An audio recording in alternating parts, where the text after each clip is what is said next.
Hi guys, ನಾವಿವಾಗ royal ಮಂಜು ಅಂತ famous ಆಗಿದ್ದಾರಲ್ಲ 10K followers ಅವ್ರನ್ನ ಇಂಟ್ರೊಡ್ಯೂಸ್ ಮಾಡೋಕೆ ಕರೆಸ್ತಾ ಇದೀವಿ. ಇನ್ನೇನ್ ಕೆಲವೇ ಕ್ಷಣದಲ್ಲಿ ಬರ್ತಾರೆ. ಹಾಗೆ ನಾನು ಇಂಟ್ರೊಡ್ಯೂಸ್ ಮಾಡ್ತೀನಿ. ನಾನು ಮಂಜು CM ಅಂತ. ಹೇಳ್ಕೊಳ್ಳೋಷ್ಟು ದೊಡ್ಡವನಲ್ಲ. ಹಾಗೆ ಈಗ ಮಂಜು ಅವರು ಬರ್ತಾ ಇದ್ದಾರೆ, ಕೆಲವೇ ಕ್ಷಣದಲ್ಲಿ ಬರ್ತಾ ಇದ್ದಾರೆ. ವಾವ್, ಮಂಜು ಅವರು ಬಂದ್ರು. ಅವರ ವಾಹನ ಅವ್ರಿಗಿಂತ ಸಣ್ಣದಾಗಿದೆ. ಹೇಗೆ ಸರ್ ಇದು? ಎಲ್ಲ ನಮ್ಮ ಆಶೀರ್ವಾದ ಮಾಡಿರಿ ಅಂತ ತಂದೆ ತಾಯಿ ಹಾಗೂ ಗಂಡ ಹೆಂಡತಿಯರ ಆಶೀರ್ವಾದದಿಂದ ನಾವು ಗಾಡಿ ತಂದಿದ್ದೇವೆ. ಹೇಗೆ ಸರ್ ಆ ವಾಹನ ತಡ್ಕೋದು ನಿಮ್ಮ ದೇಹದ ಇದಕ್ಕೆ? ಆ ವಾಹನದ ಬಗ್ಗೆ ಮಾತಾಡ್ಬೇಕಂದ್ರೆ ಇದು ಮಿಸೈಲ್ ಅಂತ ವಾಹನ. ಹಾ ಇದು ಆಕ್ಚುಲಿ ನಾಸಾದಿಂದ ನನಗೆ ಇಂಪೋರ್ಟ್ ಮಾಡಿದ್ದಾರೆ. ಹಾ ಇದರ ನಾವು ಇಲ್ಲೆಲ್ಲ ಚಂದ್ರ ಗ್ರಹ, ಹಾ ಸೂರ್ಯ ಗ್ರಹ ಹಾ ಅಲ್ಲೆಲ್ಲ ಹೋಗ್ಬೇಕಂದ್ರೆ ಇದು ಮಿಸೈಲ್ ಅಂತ ಏನಿದೆಯಲ್ಲ ಹಾ ಇದೇ ಗಾಡಿ ತಗೊಂಡು ನಾವು ಚಂದ್ರ ಗ್ರಹಕ್ಕೆ ಹೋಗ್ಬೋದು. ಓಹೋ ಸ್ಯಾಟಲೈಟ್. ಸರ್ ಇದು ಎಷ್ಟು ವರ್ಷದಿಂದ ಆಯ್ತು ನೀವು ಯೂಸ್ ಮಾಡತ್ತು? ಇದು ನಾವು ಸುಮಾರು ಒಂದು 10-15 ವರ್ಷದಿಂದ ಓಡಿಸ್ತಾ ಇದೀವಿ. ಇನ್ನು ತನ ಒಂದ್ ಹವಾ ಹಾಕಿಲ್ಲ ಏನಿಲ್ಲ. ಮಿಸೈಲ್. ಓಹೋ, ಮತ್ತೆ ಸರ್ ಹೇಗಿದೆ ಜೀವನ? ಜೀವನ ತುಂಬಾ ಕಠಿಕರವಾಗಿದೆ. ಚಡ್ಡಿ ಹರಿದ್ರೆ ಅಂಗಿ ತಗೊಳಕ್ಕೆ ರೊಕ್ಕಿಲ್ಲ, ಅಂಗಿ ಹರಿದ್ರೆ ಚಡ್ಡಿ ತಗೊಳಕ್ಕೆ ರೊಕ್ಕಿಲ್ಲ. ಓಹೋ, ಹೀಗಾಗಿದೆ ಜೀವನ.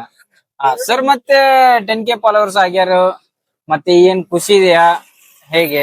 ಇಲ್ಲ, ನಾ ಎರಡು ಒಮ್ಮೆ ತಗೋಬೇಕಂದ್ರೆ ನನಗೆ ಕುಂಡಿ ಹರಿದು ಬಿಡ್ತದೆ.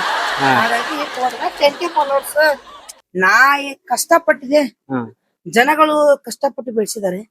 ಅದಕ್ಕೆ ನಾ ಯಾವಾಗಿದ್ರು ಚಿರುಋಣಿಯಾಗಿರ್ತೀನಿ. ಹಾಗೆ ನನಗೆ ತುಂಬಾ ಸಪೋರ್ಟ್ ಮಾಡಿದೀರಾ. ಇದೇನ್ ವಿಡಿಯೋ ಅದಲ್ಲ, ಇದು ಉಡಾಳ್ ಮಂಜಿ ಅಂತ ಯೂಟ್ಯೂಬ್ ಚಾನಲ್ ಹಾಕತ್ತೀವಿ. ಪ್ಲೀಸ್ ಎಲ್ಲರೂ ಸಬ್ಸ್ಕ್ರೈಬ್ ಮಾಡಿ, ಲೈಕ್ ಮಾಡ್ರಿ. ತುಂಬಾ ನನಗೆ ಸಪೋರ್ಟ್ ಮಾಡಿದ್ದಾರೆ. ಅದರಲ್ಲಿ ನಮ್ಮ ಊರಿನ ಜನಗಳಂತೆ ನನಗೆ ತುಂಬಾ ಸಪೋರ್ಟಿವ್ ಆಗಿದ್ದಾರೆ. ಎಲ್ಲಾ ಸರ್ಕಾರ ಬಾಯ್ಸ್ ನವರಾತು ಎಲ್ಲಾ ನನ್ನ ಜೀವನಕ್ಕೆ ಎಲ್ಲರೂ ನನಗೆ ತುಂಬಾ ಸಪೋರ್ಟ್ ಮಾಡಿದ್ದಾರೆ. ಹೀಗೆ ಪ್ರೀತಿ ಪ್ರೋತ್ಸಾಹ ನಿಮ್ಮ ಮನೆ ಮಗ ಮುಂದೆ ಎತ್ತರಕ್ಕೆ ಹೋಗ್ಲಿ ಅಂತ ಪ್ರೀತಿ ಪ್ರೋತ್ಸಾಹ ಇರುತ್ತೆ. ಅದು ಖಂಡಿತ ಇರುತ್ತೆ. ಹೇಗೆ ಸರ್ 10K ಬಿಫೋರ್ ಆಫ್ಟರ್ ಹೇಗಿದೆ ಇವಾಗ? 10K ಬಿಫೋರ್ ಎಲ್ಲ ನಾನು ಸುಮ್ನೆ ಓಡಾಡ್ಬೋದಿತ್ತು ಜಾತ್ರೆಯಲ್ಲೆಲ್ಲ. ಈಗ 10K ಅಪ್ಪು ಆಗಿದೆಯಲ್ಲ, ಹಾಗೆ ಅಭಿಮಾನಿಗಳು ಸೆಲ್ಫಿ ಗಿಲ್ಫಿ ಅಂತ ಕಾಡ್ತಾರೆ ಸ್ವಲ್ಪ. ಅದು ನಂಗೆ ಎಷ್ಟೋ ಟಯರ್ಡ್ ಆದ್ರು ಇನ್ನೂ ಒಂದ್ ತಾಸ್ ಲೇಟ್ ಆದ್ರು ನಾ ಎಲ್ಲ ಕೊಡ್ತೇನೆ. ತುಂಬಾ ನನಗೆ ಪ್ರೀತಿ ಪ್ರೋತ್ಸಾಹ ಬಹಳ ಕೊಟ್ಟಿದ್ದಾರೆ. ಹೀಗೆ ಸಾಯು ಕಾಲ ಅವ್ರಿಗೆ ಚಿರುಋಣಿ ಆಗಿರ್ತೇನೆ. ಸರ್ ನಾನು ಜನರಿಂದ ಕೇಳ್ಪಟ್ಟೆ ನೀವು ವಿಡಿಯೋದಲ್ಲಿ ಮಾತ್ರ ಫಾರ್ಮರ್, ಹಾಗಾಗಿ ಏನು ನಿಜವಾದ ಜೀವನದಲ್ಲಿ ಫಾರ್ಮರ್? ಇದು ನೀವು ಗುಡ್ ಕ್ವಶನ್ ಕೇಳಿದಿರಾ. ಆಕ್ಚುಲಿ ನಾನು ವಿಡಿಯೋದಲ್ಲಿ ಮಾತ್ರ ಫಾರ್ಮರ್ ಆಗಿರ್ತೇನೆ. ವಿಡಿಯೋ ಹಬ್ಬನು ಇರ್ತೇನೆ, ಅದು ಸ್ವಲ್ಪ ಎಲ್ಲ ಅಪ್ಪಾಜಿ ಅವ್ರು ನೋಡ್ಕೊಂತಾನೆ. ನಾನು ಯಾವಾಗಾರ ಸ್ವಲ್ಪ ಅಷ್ಟೇ ಇಷ್ಟೇ ಹೊಲಕ್ ಹೋಗುದು. ಆದ್ರೆ ನನ್ ಕಂಟೆಂಟ್ ಮಾತ್ರ ರೈತರ ಬಗ್ಗೆ ಇರ್ತಾವ್ರಿ. ಎಲ್ಲ ನಾ ಏನೋ ನಿಮಗ ಸಹಾಯ ಬೇಕಾದ್ರೂ ನಾನು ನನ್ನ ಕಡೆಯಿಂದ ಒದಗಿಸ್ಕೊಡ್ತೇನೆ. ನಾನು ರೈತರ ಪರವಾಗಿ ಇರ್ತೇನೆ. ನಾನು ಒತ್ತು ರೈತರ ಬೆನ್ನಿಂದ ಇರ್ತೀರ. ಹಾ ರೈತರು ನಮ್ಮ ದೇಶದ ಬೆನ್ನೆಲುಬು ನಮ್ಮ ದೇಶದ ಬೆನ್ನೆಲುಬು. ಆದ್ರೆ ಇದು ಆಕ್ಚುಲಿ ರಿಯಾಲಿಟಿ ಒಳಗದಿಲ್ಲ ಅಂತಾರ ಕಷ್ಟ. ರೈತರ ಬೆನ್ನೆಲುಬು ದೇಶದ ಬೆನ್ನೆಲುಬು ರೈತ ಅಂತಾರ. ಅದ್ ರಿಯಾಲಿಟಿ ಒಳಗ ಇದೆಲ್ಲಾ ಸುಳ್ಳು. ಯಾಕಂದ್ರೆ ಇಲ್ಲಿ ರೈತರು ಈಗ ಗುಟಕ ಹಾಕೊಳ್ಳಂಗ ಇರ್ಬೋದು, ಆದ್ರೆ ಗುಟಕ ಮಾಡಿ ಮಾರವ ಶ್ರೀಮಂತ ಆಗ್ಯಾನ. ಸೇರೆ ಇಲ್ಲಂಗೂ ಜೀವನ ಬದುಕಿಸ್ಬೋದು. ಅದ ಮಾರಿ ಶ್ರೀಮಂತ ಆಗ್ಯಾನ. ಅದೇ ರೀತಿ ಅನ್ನ ಅನ್ನೋದು ಇಡೀ ಭೂಮಿಯಲ್ಲಿರೋ ಜೀವರಾಶಿಗೆಲ್ಲ ಬೇಕು, ಹೌದಾ? ಆಕ್ಚುಲಿ ಆದ್ರ ಅದನ್ನ ತಯಾರಿಸೋ ರೈತ ಇನ್ನು ಬಡವಾಗಿ ಅದಾನ. ಬೆನ್ನೆಲುಬೇನಿಲ್ಲ ಅಂತಾರಷ್ಟೇ. ಈಗ ನೀವು ಮೊನ್ನೆ ಮಾಡಿದ್ರಲ್ಲ ವಿಡಿಯೋ, ಅದಕ್ಕೆ ನಾನು ಫ್ಯಾನ್ ಆಗಿದ್ದೀನಿ. ಓಕೆ, ಹಾಗೆ ನೀವು ರೈತರು ಬಡವರು ಇರ್ತಾರ ಅಂದ್ರಲ್ಲ, ಅದೇನಾದ್ರೂ ಎಕ್ಸ್ಪ್ಲೇನ್ ಮಾಡ್ಬೋದಾ ನೀವು? ಇದು ಯಾವ ರೀತಿ ಆಗ್ತಾ ಇದೆ ಅಂದ್ರೆ, ಈಗ ಒಂದ್ ಸಪಾನಾಗ ರೈತರಿಗೆ ಜೋಳ ದುಡಿದಿದ್ದಾರೆ ಅಂತ ಇಟ್ಕೊಳ್ಳಿ, ಈಗ ಕಡ್ಲಿ ದುಡಿದಿದ್ದಾರೆ ಅಂತ ಇಟ್ಕೊಳ್ಳಿ. ಕಡ್ಲಿ 1 ಕ್ವಿಂಟಲ್ ಎಷ್ಟು ತಗೊಂತಾ ಇದಾರೆ? 6,000 ತಗೊಂತಾ ಇದಾರೆ ಗೌರ್ಮೆಂಟ್ ನವರು. ಆದ್ರೆ ಮಾರುಕಟ್ಟೆಯಲ್ಲಿ ಹೆಂಗಿದೆ? 1 kg ಕಡ್ಲಿಗೆ 120 ರೂಪಾಯಿ ಇದೆ.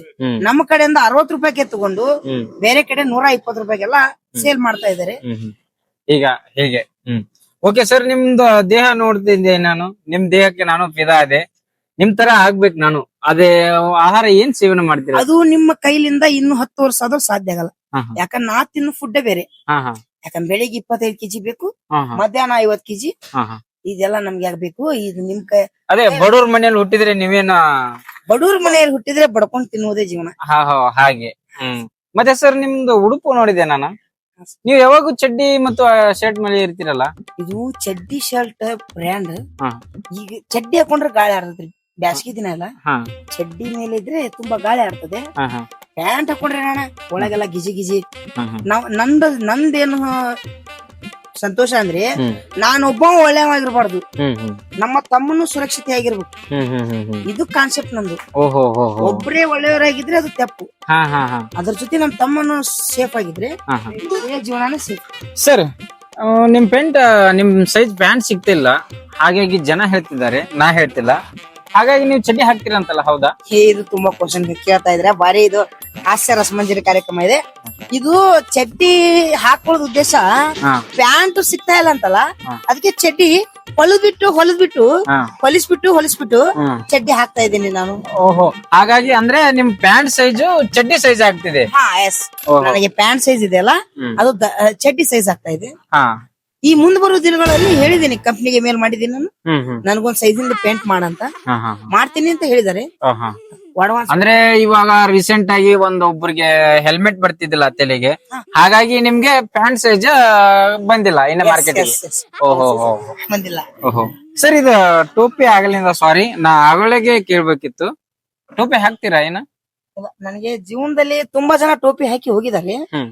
ಹಾಗಾಗಿ ಇದು ಒಂದು ಟೋಪಿ ನೀವು ಯಾವ ಉದ್ದೇಶದಿಂದ ಹಾಕಿಸ್ತಾ ಇದ್ರೆ ಗೊತ್ತಿಲ್ಲ, ಆದ್ರೂ ನಾ ಹಾಕ್ತೀನಿ.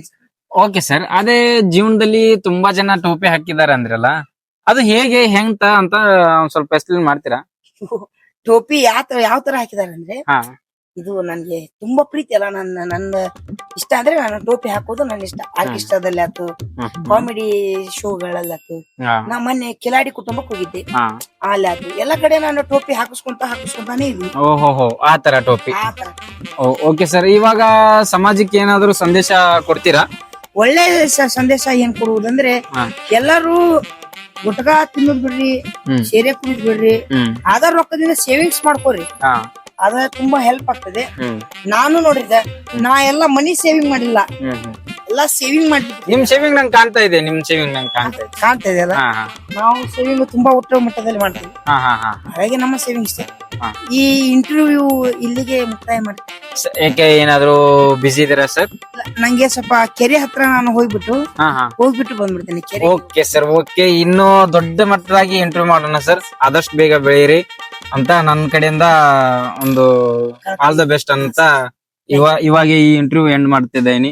ಗಾಯ್ಸ್, ನೀವಂತರಿಗೂ ಇವ್ರಿಗೆ ಲೈಕ್ ಮಾಡಿ, ಸಪೋರ್ಟ್ ಮಾಡಿ, ಹಾಗೆ ಸಬ್ಸ್ಕ್ರೈಬ್ ಮಾಡಿ. ಇವ್ರದ್ದು ಉಡಾಳ್ ಮಂಜಾ ಅಂತ ಯೂಟ್ಯೂಬ್ ಚಾನಲ್ ಇದೆ, ಅದಕ್ಕೆ ಹೋಗಿ ಎಲ್ಲರೂ ಸಪೋರ್ಟ್ ಮಾಡಿ. ನಾನು ಸ್ವಲ್ಪ ಕೆರೆ ಹತ್ರ ಈ ಟೋಪಿ ನಾನೇ ಹಾಕ್ತೇನೆ.